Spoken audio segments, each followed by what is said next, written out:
not know precisely where or when mankind first appeared on this planet. We don't know our age, but recent evidence indicates that we may have been born here, all of us, in the heart of tropical Africa.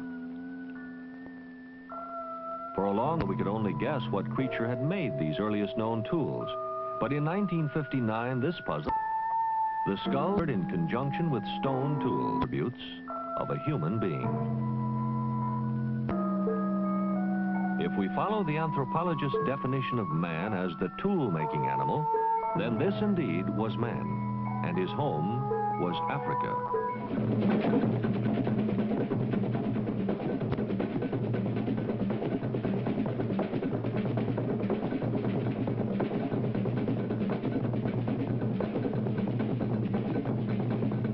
A priceless formula. The techniques for smelting iron.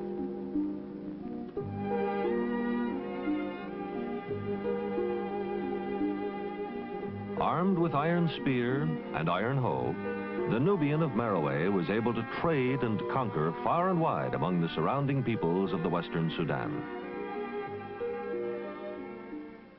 The African Sudan is a belt of grassland and woodland and medium rainfall about half the size of the United States, stretching from the Atlantic coast across the continent to the highlands of Ethiopia, isolated on the south by great rainforests, and on the north by the vast desert of the Sahara. But the Sahara was not always the fierce and impenetrable wilderness it appears today. In early Neolithic times, it enjoyed rainfall enough to support both humans and livestock. And as early as 1500 BC, local populations were crossing it. We know this from rock carvings and paintings which seem to mark a scattered trail through the desert.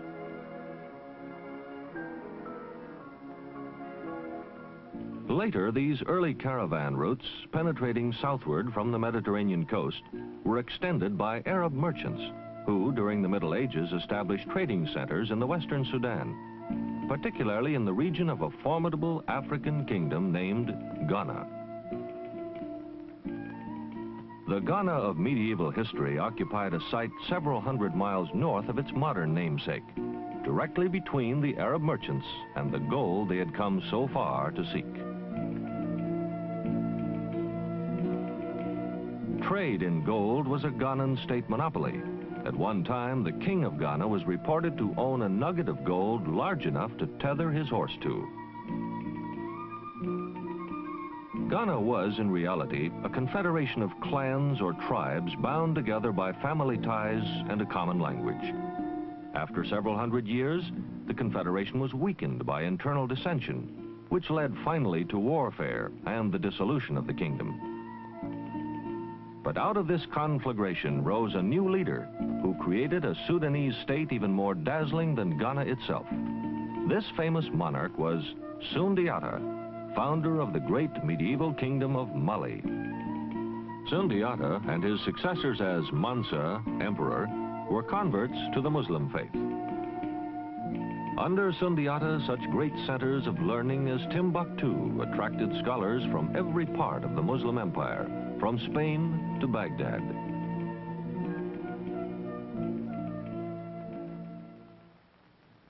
Ghana and Mali were certainly not the only African kingdoms which flourished during the Middle Ages, but we know most about these through their early contacts with the Arab world, who not only persuaded them to a new religion, but carried their fame to the distant nations of Europe.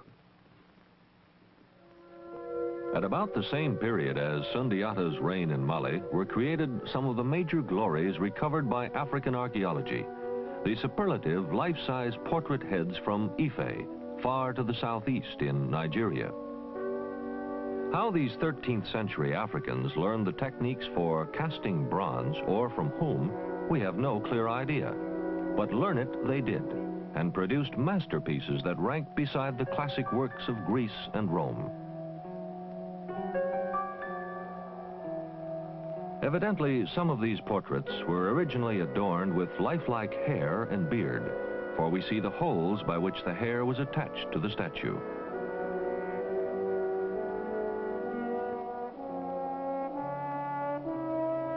Rare rarest of all, because so fragile, is Ife sculpture in terracotta, contemporary with the building of Gothic cathedrals in medieval Europe.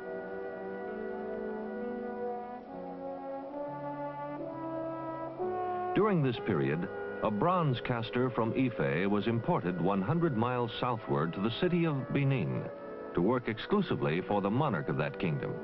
Today, these Benin bronzes are famous in museums all over the world.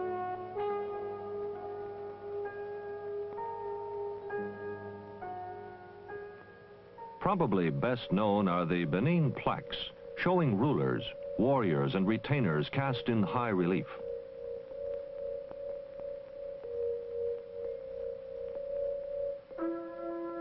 Originally, these handsome, beautifully detailed pieces decorated the king's palace courtyards. They were remarked upon by many travelers of the time, about contemporary with the final days of the Aztec and Inca empires in the Americas.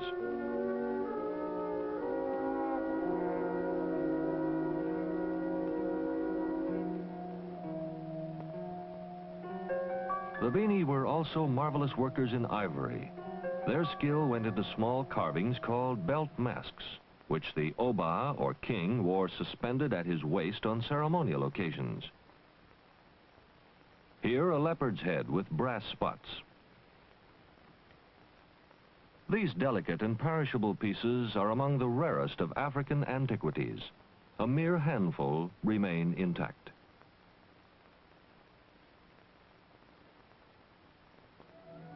In the 18th century, another neighboring people rose to prominence, carrying forward the art traditions of ancient Ife. This was the kingdom of Ashanti. The Ashanti were among those people who gave the Gold Coast its name. Superlative goldsmiths, their trade in the precious metal brought them to the attention of the Portuguese. This magnificent amulet, hollow cast of unalloyed gold, was worn by the official guardian of the king's soul. It shows strong European influence. The Ashanti legacy is most famous in the form of small brass figurines, which, though but a few inches high, are often of monumental sculptural proportions. The gold weights are astonishing feats of technology. They were made by the casting process called cire perdue, or lost wax, a highly sophisticated technique which accounts for their beautiful structural detail. Only a profound love of craftsmanship could have motivated the Ashanti casters to lavish so much effort on these tiny pieces. Because, for all their artistry, they served a purely utilitarian function. They were standard scale weights used by Ashanti merchants and smiths for the weighing of gold dust.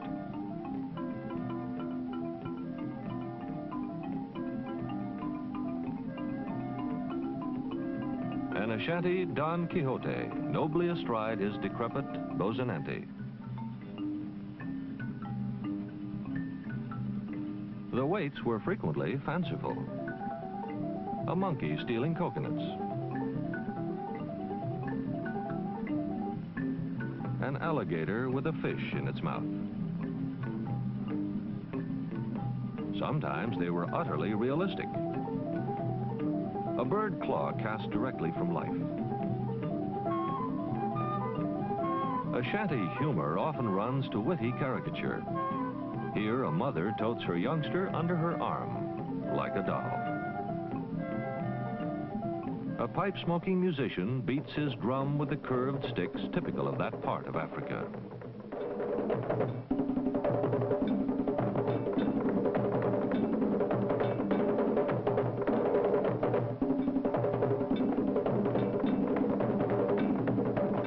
A royal family portrait and an unusually dyspeptic monarch lead one to believe the Ashanti kings were not completely immune from ridicule.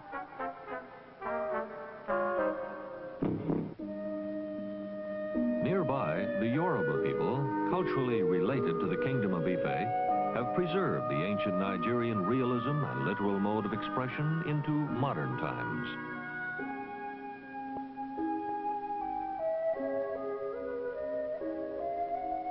Despite its size, This 4-foot equestrian figure is actually part of a ceremonial headdress mask.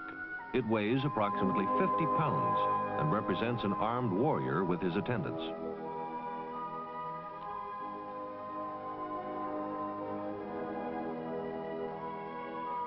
A superbly beautiful Yoruba carving shows a worshiper of Shango, the thunder god, carrying her child upon her back.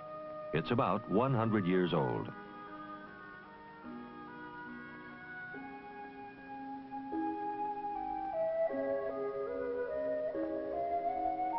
A classic Geledi mask representing a Muslim priest probably comes from the hand of Alamide, one of the finest Yoruba carvers of this century. The opposite stylistic extreme is represented by several other groups to the north in the central Sudan. The Dogon people are supreme in the art of abstraction. This huge Baga yoke mask is also a striking example of geometrical abstraction. It depicts Nimba, the goddess of increase. One of the most important groups producing abstract art are the Bambara people, justly renowned for their highly stylized antelope headdress masks called chiwaras.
A third, totally different tradition of African art has had its development elsewhere.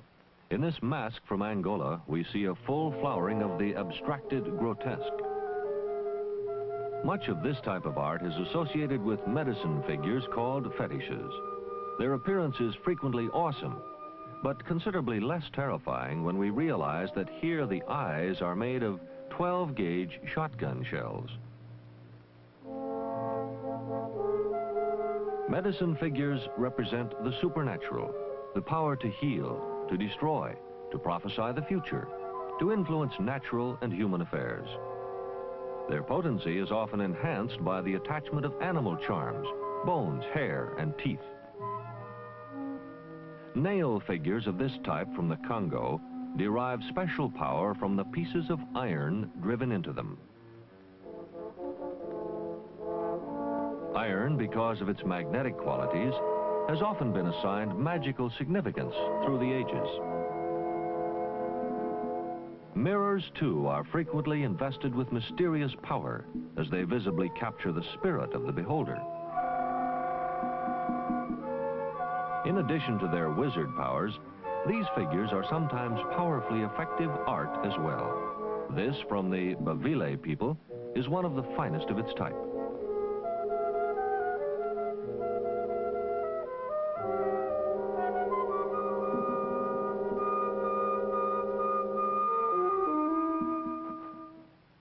To really appreciate a ceremonial mask such as this, we must remember that it was not intended as a wall decoration. It was meant to come alive.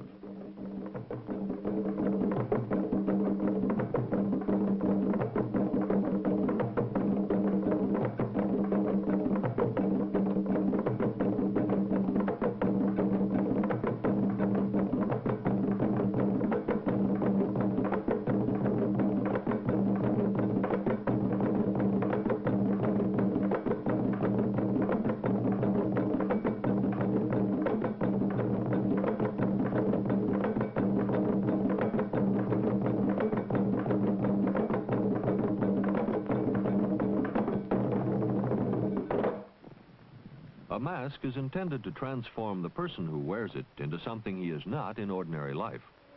This comes from the Basonge people near Lake Tanganyika.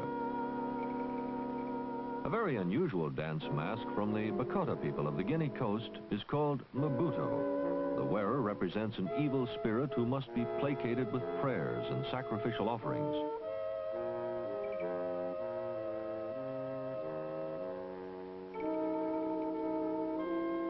This Bavile mask comes from the same people who produced the nail figures.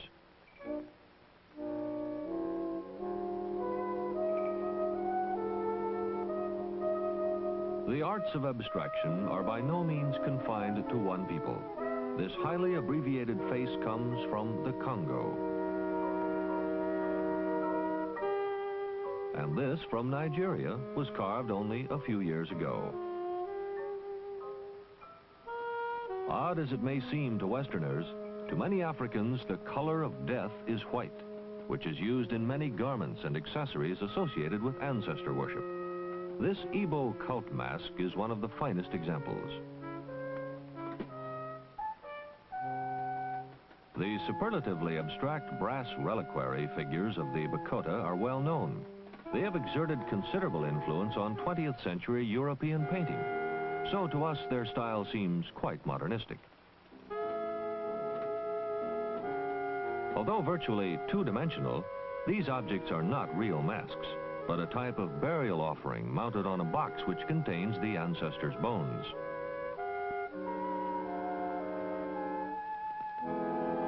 Although famed for their large circular dance masks, the Baluba of the Congo are also master sculptors in 3 dimensions. Here, a chief's stool is supported by a female figure with intricate hairdo and elaborately scarified torso. Scarification, deliberately scarring the skin with decorative designs, is a mark of beauty and prestige at least as old as ancient Ife. But we must be very careful in trying to apply our own aesthetic standards to the arts of Africa. Even the most beautiful of these objects is made to be used, ceremonially, magically, or practically.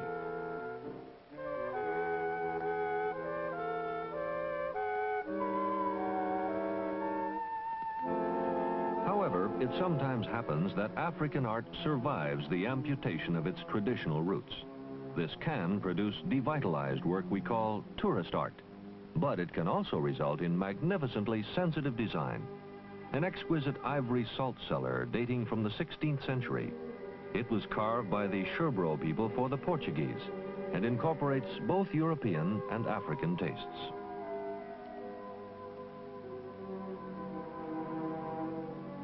In the present century, an Ibibio artist named Umana shows the influence of his European teaching in this powerful decorative mask.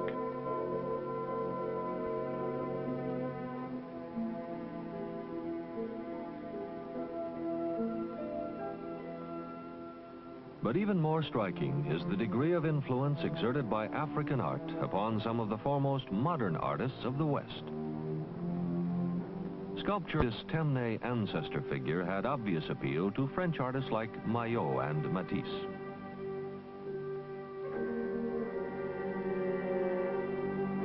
Modigliani, who created his famous portraits around the time of World War I, was very likely affected by such almond-shaped Balwawa masks as this from the Congo.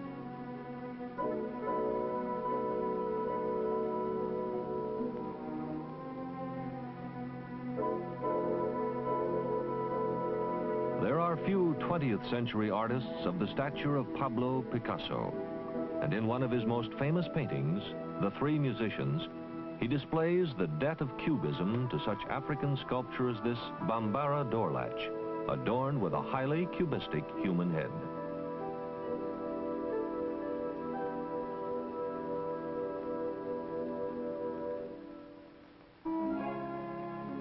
African culture has had immensely more impact on our lives in the West than most of us realize. The art, the music, and the peoples of Africa have given the world much. How much, we are only now beginning to appreciate.